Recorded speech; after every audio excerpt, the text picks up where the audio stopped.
Bueno, yo como ha dicho el anterior señor que ha subido, yo tampoco tengo palabras, ya le he comentado, le di mi enhorabuena, porque además me siento siempre, minúsculo ante tanta gente que sabe tanto, que sabe escribir tanto, y todos aquellos compañeros que tuve de la obra de teatro.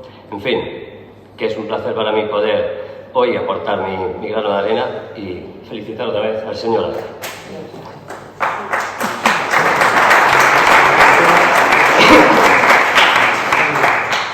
Santos, el cangrejero, oyó el sonido de su urraca, un canto que le había enseñado a hacer en cuanto divisaba la presencia de un extraño. Rápidamente echó los cangrejos cogidos al río. Mejor ser prudente, por si era la Guardia Civil la que se aproximaba, ya que era época de veda. Volvió a oír el graznido, esta vez más cerca del inteligente pájaro. Por su sonido especial estuvo seguro que eran los civiles. Probablemente el sargento Lorenzo Lompar, un chulesco personaje a quien todo el mundo temía, pues amonestaba y sancionaba, en su grado máximo, pequeñas infracciones que diversos sectores de la población cometían, ya fueran sanciones del escaso tráfico que entonces había, agricultores que no señalizaban con un trapo rojo el voluminoso acarreo de la mies, comerciantes que no ponían un cartel el precio de su mercancía o bares que pasaban unos minutos su horario de cierre. Santos le hizo una señal con el brazo a la urraca y ésta alzó el vuelo. Él sabía dónde encontrarla. Después escondió en una oquedad del terreno los reteles, las bolsas y todo indicio de la actividad que estaba desarrollando. Subió monte arriba, intentaba hacer ver a los guardias que buscaba Tomillo. Aunque suponía que no le creerían, no tendría más remedio que disimular. Pronto sintió tras de sí los cascos de los caballos y se incorporó para recibirlos. «Buenas tardes», dijo el sargento con voz seca. «Buenas tardes», contestó Santos, intentando aparentar tranquilidad. «¿Qué haces por aquí casi anocheciendo?» «Ya ve usted, cogiendo un poco de tomillo para arreglar las aceitunas». «¿No será quizá que estabas cogiendo cangrejos?» «No, señor guardia, sé que está prohibido, aunque a ciertas personas como yo, que tenemos una familia que mantener, ya nos podrían dejar». «No, Santos, no se pueden hacer excepciones. Si se hiciera eso, el río quedaría pronto esquilmado». «Eso no pasaría, si el permiso se diese solamente a los que somos cangrejeros de toda la vida. Usted sabe que nosotros, cuando cae en el retel alguno que no tiene la medida, lo devolvemos al agua. Así lo han hecho siempre mi padre y mi abuelo, y el río siempre ha tenido cangrejeras». El sargento no contestó a este último razonamiento. Miró a su acompañante y le dijo: «Crespo, dé una vuelta por ahí a ver si hay reteles u otros aparejos escondidos». El cabo desmontó del caballo y se alejó hacia el río, mientras el sargento siguió con su particular interrogatorio. «He oído comentar en el pueblo que tienes una urraca domesticada. ¿No sería esa que hemos visto revolotear hace poco?» «Son habladurías», dijo Santos sin acoquinarse, a pesar de la mentira. «Aunque es verdad que me gustan esos pájaros, son muy dóciles y listos». «Digo lo de la urraca», prosiguió el sargento algo irritado ante la sensación de que le tomaba el pelo, «porque siempre que te hemos encontrado cerca del río, había una urraca en las proximidades». «Son casualidades, mi sargento», dijo Santos intentando cerrar el tema. El cabo llegó resoplando por lo empinado de la bajadera. «¿No encontraron nada, mi sargento?», comentó Crespo casi sin resuello. La cara de Lompar reflejó su contrariedad, pero se calló. No obstante, se despidió de Santos con una amenaza: «Si la próxima vez te veo con la urraca, le pego un tiro». Santos se enfureció. A él no la milanaba el guardia, por muy sargento que fuese, aunque intentó que su voz no trasluciera su irritación. «Usted no puede hacer eso. Son animales protegidos por la ley». El sargento le miró provocativamente. Hizo ademán de contestarle, pero se calló.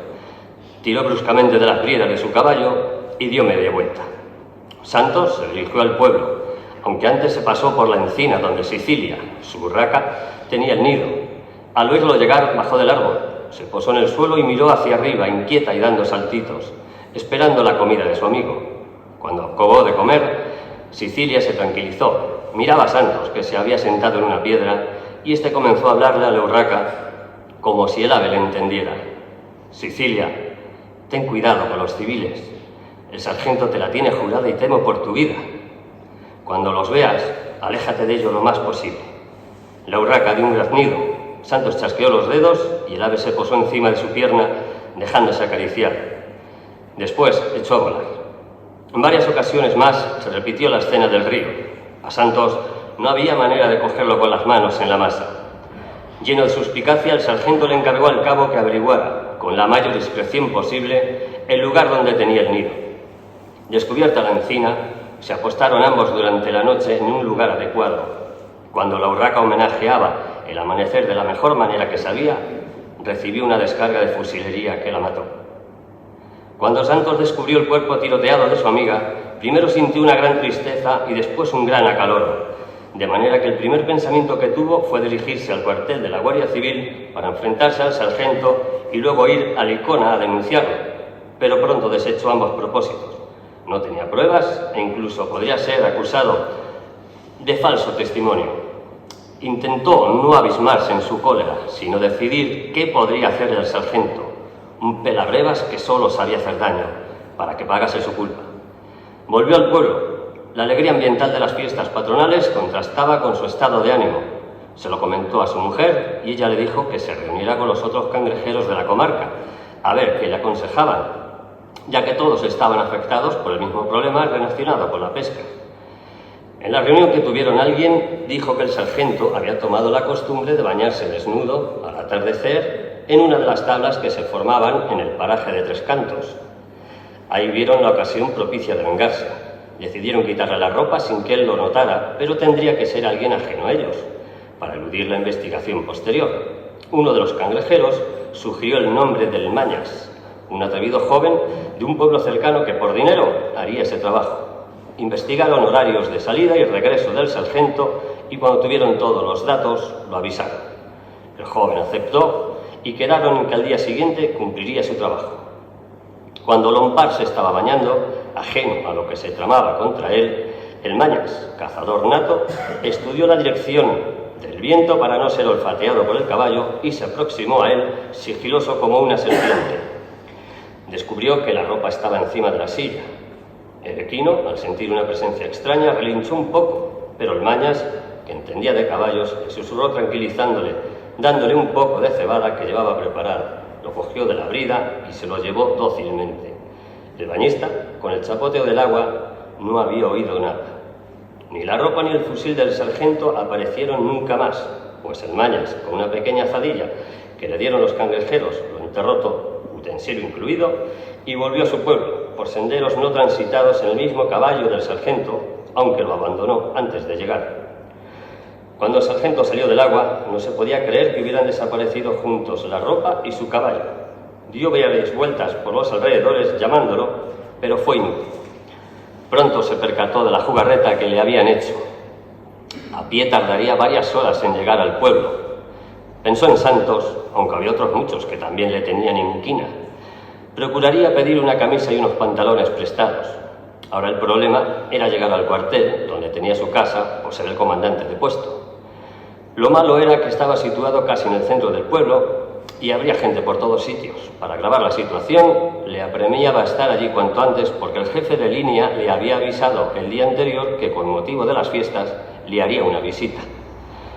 Con resignación comenzó a andar. Cuando llegó al pueblo, ya de noche, su intento de ataviarse con ropa prestada falló estrepitosamente porque la mayoría de las casas estaban vacías, ya que sus habitantes habían salido a esperar a la patrona que ese día la traían desde su santuario. En una de las casas que le abrieron, una pobre vieja que no había podido salir, al ver a un hombre desnudo, dio tal alarido que su sonido todavía resuena en el éter del alegre pueblo elvino. Un poco antes de alcanzar su objetivo, alguien se apiadó de él y le prestó unos pantalones excesivamente grandes y una camisa, pero antes de eso ya había sido la rechifla de mucha gente. Cuando llegó al cuartel, en cuya puerta le esperaba impaciente el jefe de línea durante más de una hora, al verlo aparecer de aquella guisa montó en cólera y le arrestó. Puso de comandante de puesto a Crespo y se alejó con su guardia chofer. Al cabo de unos días, el sargento recibió la orden de presentarse ante el coronel jefe de la comandancia.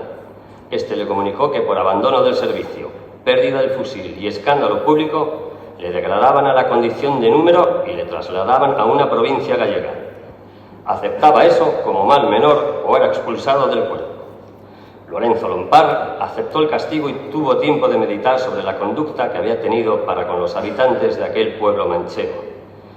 El cabo Crespo recibió la orden de investigar lo sucedido, pero no pudo probar nada. Tampoco tenía ganas de ser el enemigo de todo el pueblo.